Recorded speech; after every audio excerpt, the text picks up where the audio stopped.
Imaginez une jeune femme qui a vécu la guerre et l'enfer des camps et qui deviendra l'une des plus grandes femmes politiques françaises. C'est ce qu'a vécu Simone Veil.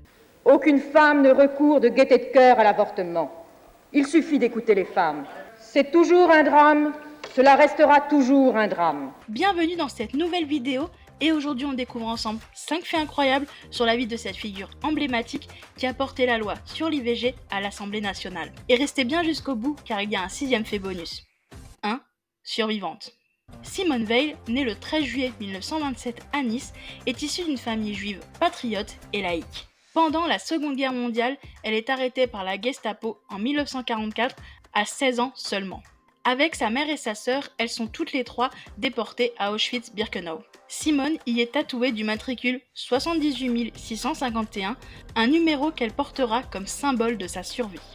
Après avoir survécu aux marches de la mort, elle revient en France en 1945, après la guerre, déterminée à reconstruire sa vie. 2. Droits des femmes.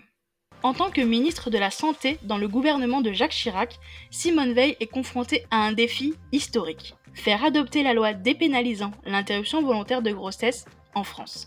Malgré les débats houleux et les attaques, son discours émouvant devant l'Assemblée nationale le 26 novembre 1974 bouleverse la société française.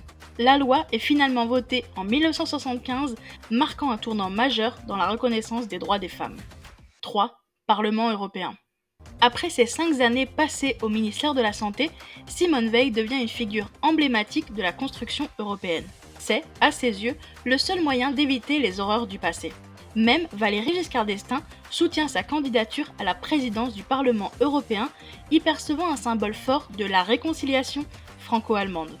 Élue le 17 juillet 1979 présidente du Parlement européen par 192 voix, 3 voix de plus que la majorité absolue, Simone Veil devient citoyenne de l'Europe au niveau le plus élevé, poste qu'elle occupe pour 30 mois jusqu'en janvier 1982.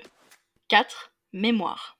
Simone Veil consacre une partie de sa vie à la préservation de la mémoire de la Shoah. Présidente de la Fondation pour la mémoire de la Shoah, elle œuvre pour la reconnaissance des actes courageux des Justes parmi les nations et pour la transmission de l'histoire aux générations futures. Son engagement en faveur de la mémoire de l'Holocauste l'a conduit à dévoiler une plaque dédiée aux Justes dans la crypte du Panthéon en 2007.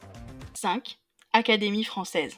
En 2008, Simone Veil est élue à l'Académie française, occupant le fauteuil qui fut celui de Paul Claudel et de Pierre Loti. Son élection consacre son rôle majeur dans la littérature et la culture française. En 2012, elle reçoit les insignes de Grande Croix de la Légion d'honneur des mains du président François Hollande, une reconnaissance suprême de son engagement exceptionnel au service de la France et de l'Europe. Et le 6e fait bonus, magistrate. Avant sa carrière politique, Simone Veil s'est distinguée dans le domaine juridique en tant que magistrate. Elle a contribué à l'amélioration du sort des détenus et à la réforme du Code civil en matière familiale.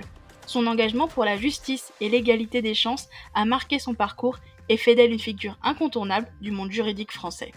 Merci beaucoup d'avoir regardé cette vidéo. Si celle-ci vous a plu, n'hésitez pas à la liker, à la partager, ça fait toujours super plaisir. Et suivez-moi sur Instagram pour être au courant des nouveautés de la chaîne.